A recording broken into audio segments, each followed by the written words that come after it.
The male ostrich grew from a speck on the horizon to a noisy feathery bundle in 1 minute.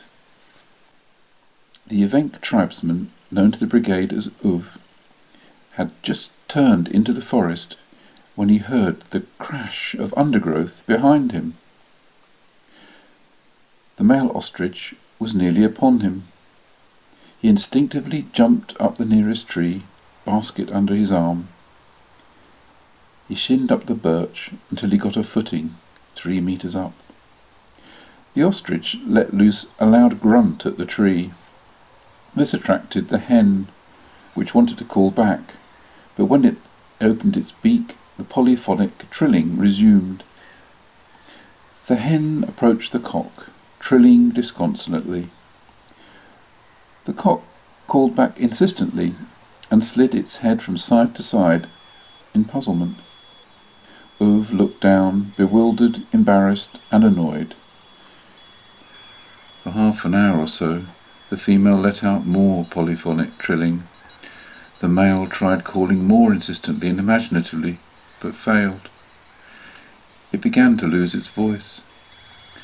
By this time, other ostrich had been drawn into the area, off the grassy plain, to discover what all the noise was about.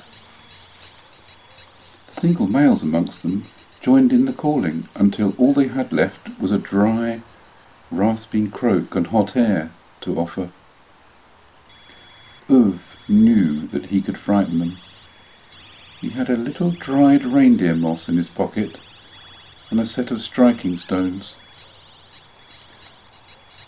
The male ostrich approached the female more closely.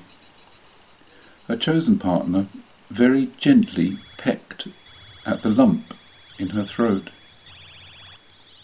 The trilling stopped.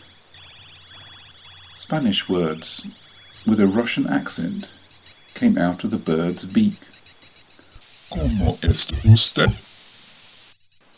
All the male ostrich heads slid from side to side. One or two moved back to the grassland. Uv was encouraged by this, so he started to talk to them in Evenk. This made little difference. He had a few words of Russian, which he shouted. I am here for the bilberries. Thank you for your eggs. In the arrivals hall, the large figure of Georgy Markova was bemused by the voice message. His eyebrows wriggled like shy caterpillars on hearing Uv's next message. I now drop eggs of fire. Ha ha, said Uv. Uv had wrapped a little burning reindeer moss around the eggs. He proceeded to lob them to the forest floor, aiming for the mounds of dry leaves. The males backed off, but the female immediately started nudging the smouldering eggs together to form a tight group. Her partner helped out. Uv thought he saw a chance to escape. As he shinned down, the male saw him and charged back to the tree. Uv climbed up again. The male painstakingly cleared a 3-meter circle, clear of leaves, around the hen, which sat proudly on its smouldering eggs. A gentle breeze fluttered through, which just caught the smouldering moss sitting on the dry leaves.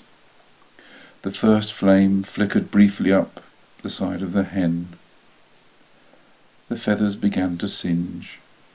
A steadier wind blew in from the tundra, and the smoke came off in a steady pall from under the hen. The remaining leaves and dry brush ignited. The hen sat protectively in place. Just the neck and head of the ostrich remained visible through the white smoke. The phone started to trill again, and the male approached in trepidation, enveloped in the smoke. It gently pecked at the hen's neck again. The trilling stopped, and music started to tinkle out of the ostrich's neck. This was followed by announcements in American. It was a junk call. Inside the ostrich's neck, little pictures of sunglasses started to appear on the illuminated screen. Only $1. Genuine foster grant wraparound reproductions. Only $1, including dispatch. All we need is your zip code. Just tap it in, we'll call you out.